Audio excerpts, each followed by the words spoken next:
Hey, what's going on, everybody? Welcome back. In this video, we are looking at the Game 5 of the Eastern Conference Finals today between the Celtics and the Miami Heat. This one is in Miami. We got a pretty lengthy injury report on both sides, especially Miami's always long, but today Hero is questionable. He's up in the air after missing last game, and they said that he's dealing with a groin injury that usually would take 2 to 4 weeks to heal.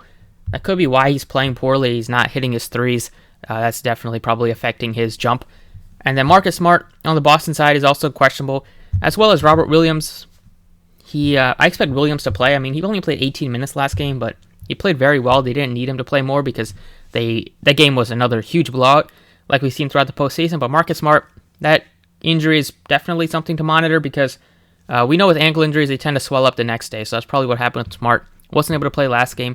A couple days off now, so hopefully he's able to play today. And if he is, I do think he looks good, just based on his price tag and based on his props over on Prizepicks. Let's go ahead and get into it. As always, if you enjoy the videos, appreciate it. Hit the like button, subscribe if you haven't already. Check out all the other socials down below in the description. And let's go ahead and get started. So today we got a pretty low spread here between these two teams, but like we've seen throughout the playoffs, it doesn't really mean anything. I'm hopefully expecting this one to stay a bit closer, depending on Smart and Hero and all those other guys that are up in the air right now. We could see some role players tend to become a little bit more appealing today just based on their price tags. But over at the captain, we have Butler is your most expensive player. He's also not 100%, dealing with some knee inflammation. And last couple of games, I mean, he's shot really poorly after playing really well and shooting the ball really well in all the other games. But the last 2 games, he's 6 for 22. Definitely can bounce back here, but Celtics defense has really found a way to kind of slow him down. Some of that's probably due to his knee injury, but I'm not sure if I have the most confidence in putting Butler in captain. I probably still want to play him at home in a very important Game 5, but like Tatum, bounced back very nicely like he typically always does. Last time he played very poorly was when he shot 4 of 19 against the Bucks here about a couple weeks ago, and the next game he followed up with a 30 point 13 rebound effort, and then last game he put up 31 points after dropping only 10 the game before, and he lost out on some minutes as they won by 20. But Tatum, especially if there is no Marcus Smart today, then he should be able to benefit with more assist, more usage. But even if Smart plays, I still like Tatum, Brown, and Smart. They're all looking at 40-plus minutes today. Same thing can be said for some of the bigger guys on Boston, like maybe Horford gets up to like 35. Robert Williams might get up to like 25 to 30. But I would probably want to play Butler in the flex. And then Jaylen Brown at 10K looks good. He's been playing pretty well this playoffs. Last game he had his worst game, but seems like they can never get both Brown and Tatum to have really big games on the same night. It hasn't happened too often. It's happened sometimes where like Brown's been decent and Tatum's been decent, but if they both go off on the same night, then that would be very fun for the Celtics and not fun for Miami. I don't mind Jaylen Brown, but it's tough to get to all three of Tatum, Butler, and Brown. Other guys that I like would be Robert Williams at 64. Expect him to play today. He's just a big factor for Boston, just giving them some rim protection. He had 2 blocks last game. It's been a long stretch since he hasn't had 2 blocks. It's going back to the end of April, so it's been a month since in the game. He hasn't played every game during that stretch, but that's 1, 2, 3, 4, 5, 6 games in a row. He's had at least 2 blocks. He's averaging 2.2 on the season. He's making things difficult for Bam and for guys on Miami to drive into the paint when he's there. And he gets you rebounds, some offensive rebounds as well, as we saw last game. So I like his price tag at 64 compared to Horford at 78. Oladipo is the only Miami player that really came through and really had a decent game. I mean, he had a really good game, 38.5. That was without Tyler Hero. If Hero's not able to play again today, then you can look to Victor Oladipo as a guy that can definitely get you 30 fantasy points at least, maybe a little bit more. Strus had his worst game of the playoffs, 0 of 7, 0 of 4. He had the Tony Snell line only in 15 minutes, so it's not as impressive as Tony Snell, but still impressive to say the least. And then at the bottom here, we're looking at PJ Tucker and Gabe Vincent. I like Gabe Vincent at 44. If Hero's not 100%, then, or if he doesn't even happen to play, then Vincent looks solid. Put up 21 fantasy points last game, even though he only shot 2 of 10. He hit 2 out of 5 threes. 7 assists. So they're probably not going to play Lowry like a lot of minutes right out of the gate. We haven't really seen what they would do in a close game with Kyle Lowry, but he typically checks out in like the first like 5 or 6 minutes he plays in the first quarter, then he sits for a bit, kind of keep him in a little bit of spurts, just to keep him fresh. But Vincent could be looking at extra minutes if there is no Tyler Hero. And now we have 11-8, so actually we could be able to get up to another superstar. Like if we do get to Jaylen Brown here, we have $1,800 and we can easily get to Caleb Martin, who for some reason DraftKings has him priced cheaper than guys that don't even play, like Smart, like the other Smart on Miami and Mulder.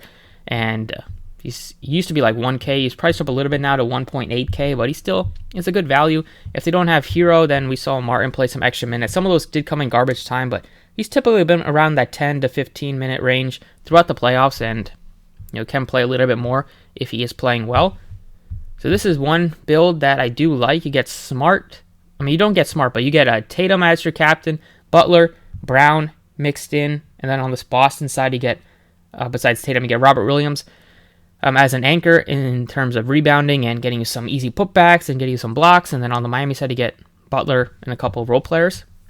If you wanted to make things a little bit different, instead of getting to Jaylen Brown, we can get to Marcus Smart for 2K less if he is able to play.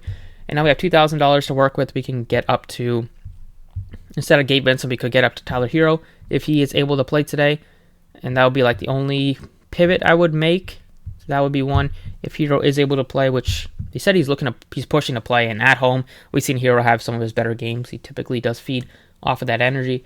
That's one build, or another build. We could go a little bit cheaper at captain if you wanted to consider going with like Jaylen Brown, or maybe like Marcus Smart at captain if he's able to play.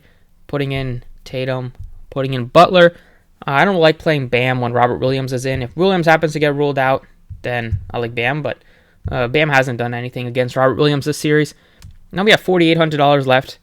You can consider some of these other role players on Boston, like Pritchard and Grant Williams, but they're priced up a bit, now to 5K. So it would only be viable if Smart's not able to play. I'd rather go to some of these other Miami values, like Vincent, or go down to Caleb Martin. And we have 78. We'll plug in Horford. That is a Boston stack here, but if you do think Boston will win, I believe they're favored slightly in Miami, but that's another build. In terms of the core plays for me, it's going to be Tatum for sure. I'm going to get to Butler. I mean, I don't see him playing this poorly once again. This is a spot where he's at home. A couple of really bad games. Butler gets up for the playoffs. I think he's going to really try to have a very big impact, and wouldn't be surprised if he has his best game of the series. I like Robert Williams, just for the value. I like him more than Lowry, Strus, and Hero, who's banged up. And then 54 left for the last few spots. I think you can go with the value pick in Caleb Martin at $1,800, or go with Gabe Vincent at 44, but I'll put in Martin right now just to free up some salary to get you able to spend up for the superstars like Tatum, Butler, Brown, etc. That's what I got for DraftKings. Go ahead and take a look at Prizepicks.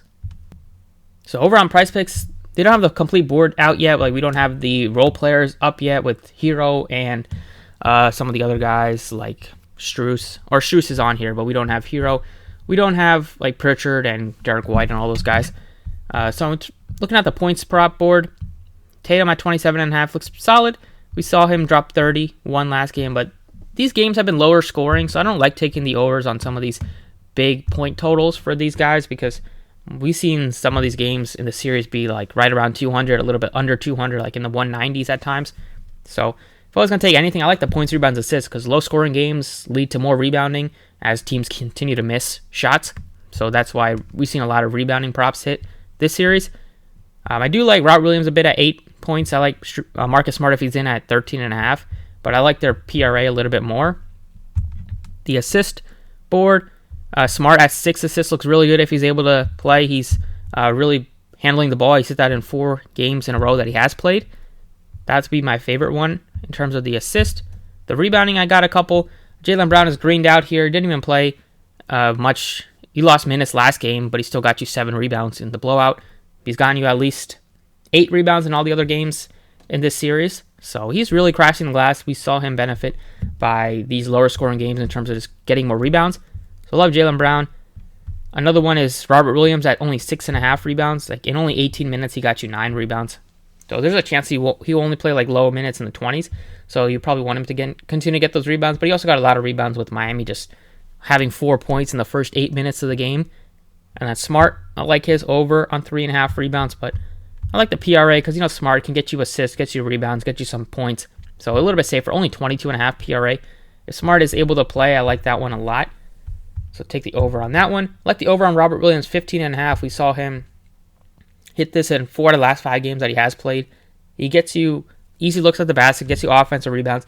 He's averaging a little under 2 assists per game. He hasn't had an assist in the last couple of games, but that's always viable. And having 6.5 rebounding projection, having 8 points, similar, 15.5. I do think the points look solid, but I'll take his PRA. This one could be an easy one if he does happen to get you over 20 again. And then I'm taking an under here on Bam. Assuming that Williams does play, Bam hasn't had much success against Robert Williams in terms of scoring against him. Looking at his rebounding numbers in this series, last game he had only 6 rebounds. He has a couple of decent ones. Some of those were without Robert Williams there, but in terms of scoring, the scoring hasn't been there except for that one game where Butler didn't play in the second half and where Robert Williams didn't play, and that's when Bam dropped 31. But otherwise, he's been held to 10 or less and a couple times under 9. So I'm taking the under on Bam, 26.5. And that's what I got for prize picks. We'll see if there's any more that look appealing once they post the rest of the players. Now let's go ahead and take a look at Fanduel. So on Fanduel, they have Tatum as the most expensive player, which I do agree with the way that Butler's been kind of risky recently. I still like Butler today at home. I'll probably put him in the star position. You can make a case for Jaylen Brown here as well. At 14,000, we do put him in. We're left with 7,750, and this game we do have some good value on FanDuel at least. Below $9,000, we have Oladipo at 85, who looks like a lock if there is no Tyler Hero today. If we put him in, we're left with 7,000, and you have Caleb Martin here at 7K as a guy that you could look to. Looking a little bit more expensive, you got Gabe Vincent at only 75, and then you can plug in Grant Williams, who still is going to get some decent minutes. He got 36, even in a big blowout. I mean, he can get you there as well. So this is one build. Another one would be saving some money instead of going with Jaylen Brown, maybe going with Marcus Smart, or maybe going with Robert Williams. Those blocks and steals that he gives you are very, very viable and very valuable on FanDuel. So that gives us an extra $3,000 to free up, and we can get up from like Gabe Vincent to Kyle Lowry or Tyler Hero if he's able to play, or go a little bit cheaper from Grant Williams to maybe like Pritchard, or if we do put in Caleb Martin at 7,000, we're left with 11.5. So we would be able to basically just get to Kyle Lowry here at 10.5. So it doesn't free you up as much. I do like Marcus Smart, but there's nobody else to play. So instead of Robert Williams, if we do put Smart in here, that leaves us with 85. So this is where we could put in like Oladipo and PJ Tucker as 2 guys on Miami, or go with Gabe Vincent and 95. We can put in Strus to bounce back here. But for the main picks that I'm really interested in, it would be Jason Tatum, Jimmy Butler. I do probably like Marcus Smart if he's able to play, but I don't mind going with Jaylen Brown right now. 5 of 20 shooting last game. I think it might be his turn to bounce back. So go with these 3 and then just kind of dumpster dive for some of the value here. We could get some more news depending on the injury status of some of these players, but that's what I got. So hopefully, guys, are making some money this playoffs. It's been definitely frustrating with the blowouts and some players just not showing up on some nights, but we're almost to the NBA Finals in that one. Hopefully, we'll get closer games, although we don't know with how good Golden State will be, but Boston can definitely keep up with them if they are fully healthy. So that's what I got. Thank you for watching. Best of luck today, and I'll see you all next time.